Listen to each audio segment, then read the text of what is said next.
রাধে রাধে, নমস্কার। সবাই কেমন আছেন? অসীমা আর একটি ব্লগে জানাই আপনাদের অনেক অনেক শুভেচ্ছা আর অভিনন্দন।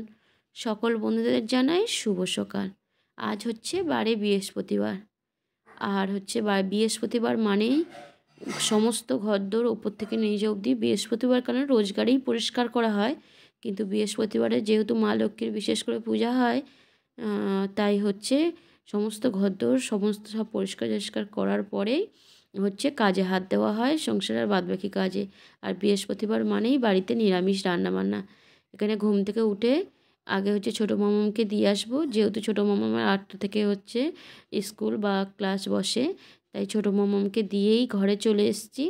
এসেই হচ্ছে আগে বিছানা থেকে শুরু করলাম। আগে বিছানাটা পরিষ্কার করে নেবো, তারপরে বাদবাকি কাজে হাত দেবো। বিছানা পরিষ্কার করে আর এখানে রান্নাঘরে চলে এসেছি। এসে একটু গরম জল করে একটু চিয়া সিড ভিজিয়েছিলাম রাত্রে, সেটাই খেয়ে নিলাম। তো এখন ঘড়িতে বাজে 9:30 নাগাদ। আর এর মধ্যে তো এত বেলা হয়ে গিয়েছিলো, তবু নিজে এক গ্লাস জল খাওয়ার সময় পাইনি। ওই 9:30টার সময় একটু চিয়া সিডের একটু একটা লেবু, পাতি লেবু দিয়ে একটু চিয়া সিড খেয়ে নিলাম। নিয়ে আর ভাত বসিয়ে দিয়েছি অলরেডি। যেহেতু বড় মামা আবার স্কুলে যাবে, তাই হচ্ছে বৃহস্পতিবার, তাই একদিকে ভাত আর একদিকে সোনামুগের ডাল ভেজে সুন্দরভাবে ধুয়ে বসিয়ে দিয়েছি। ডালটাও সিদ্ধ হয়ে গিয়েছে, ডালটা সাঁতলে নেবো। যেহেতু ঘড়ির কাঁটা দৌড়াচ্ছে, আমাকেও তার সাথে দৌড়াতে হচ্ছে। কারণ হচ্ছে বড় মামাম টাইমের মধ্যে আবার স্কুলে যাবে, তাকেও ছেড়ে দিতে হবে। দেওয়ার পরে আবার ছোটো মামামকে রেডি করতে হবে। ছোটো মামামের ম্যাম আসবে 11টার মধ্যে। দুটোকেই নিয়ে একদম সারা দিন দৌড়ঝাঁপ করতে করতেই মাথা খারাপ। তাই এদিকে ঝটপট রান্নাটা বসিয়ে দিয়েছি। আর বড় মামাম সেই ফিরতে 5:30। আর হচ্ছে মা হয়ে তাকে যদি একগাল না খাইয়ে দিয়ে পাঠাতে পারি তা ভালোই লাগে না। তাই হচ্ছে প্রতিদিনই চেষ্টা করি একটু গরম ভাত খাইয়ে দিলে মনে হয় মেয়েটার আমার সারাদিন পেটে কিছু রয়েছে। মায়েদের মনে মনে হয়, প্রত্যেক মায়েদের এরকমই মনে হয় যে বাড়ি থেকে বাচ্চারা না খেয়ে বেরোলে মায়েদের সারাদিন হয়তো শান্তি থাকে না। টেনশান হয় বা চিন্তা হয় যে একটু দুটো বাচ্চাকে খাওয়াতে পারলাম না। তাই আমি একটু সবজি ডাল আর হচ্ছে একটু আলু সিদ্ধ, আলু চচ্চড়ি করে দিয়েছিলাম, সেটা দিয়ে একটু ঘি দিয়ে খেয়ে বড় মামাম স্কুলে বেরিয়ে গিয়েছে।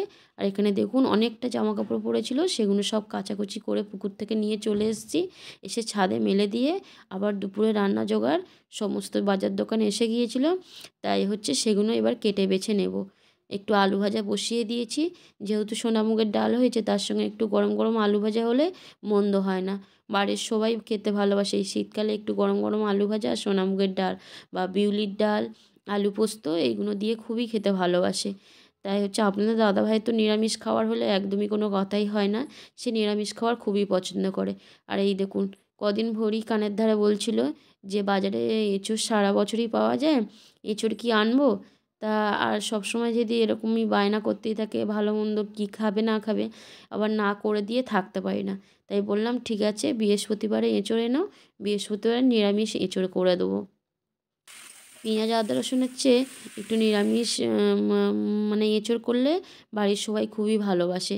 তাই দেখুন এঁচোড়টা কেটে একটু হলুদ আর লবণ দিয়ে আলু ছোলা দিয়ে একদম বড় বড় করে আলু কেটে ছোলা দিয়ে এঁচোড়টাকে সিদ্ধ করে নিয়েছি।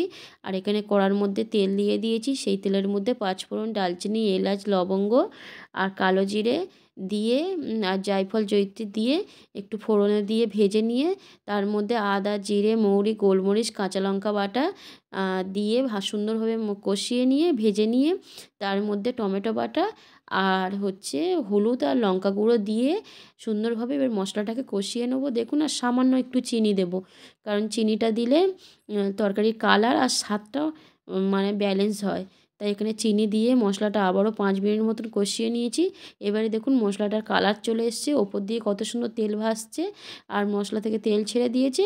এবার মশলাটা কষানো হয়ে গেছে, তার উপরে আমি সিদ্ধ করা এঁচোড়টাকে আর আলাদা করে ভাজলাম না, অনেকটা বেলা হয়ে গিয়েছিলো।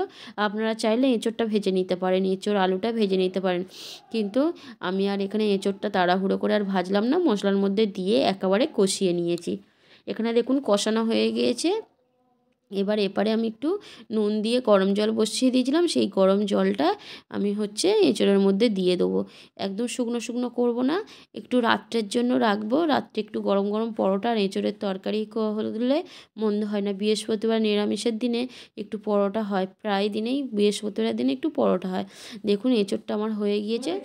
আর এখানে একটু বাগান থেকে একটুখানি ধনেপাতা তুলে নিয়ে এসে দিয়ে দিলাম, আর হচ্ছে 1 চামচ ঘি আগেই দিয়ে দিয়েছি, আর একটু সানরাইজের গরম মশলা। আর আমি হাতে তৈরি করা গরম মশলা বাড়িতে তৈরি করে রাখি, সব রকমের দিয়ে জায়ফল, জয়িত্রী, লবঙ্গ, এলাচ, শুকনো লঙ্কা, সব রকম জিরে, মৌরি, ধনে সব রকম দিয়ে এই মশলাটা তৈরি করে রাখি। যে কোনো ভালো মন্দ তরকারি হলে 1 চামচ করে দিয়ে দিই। তাই ওখানে হচ্ছে সেই মশলাটাও 1 চামচ মতন দিয়ে দিলাম। একদমই এঁচোড়ের তরকারিটা আমার রেডি।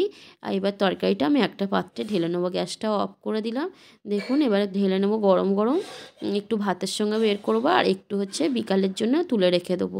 যেহেতু নিরামিষের দিনে আবার রাত্রে কি রান্না করব না করব, একটু পরোটা করবে এই মানে একটু দিয়ে এঁচোড় দিয়ে খুবই ভালো লাগবে।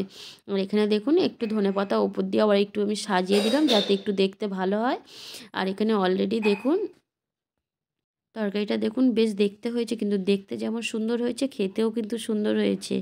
বাড়িতে আপনারাও ট্রাই করে, যেমন দেখতে হয়েছে খেতেও তেমন টেস্ট হয়েছে।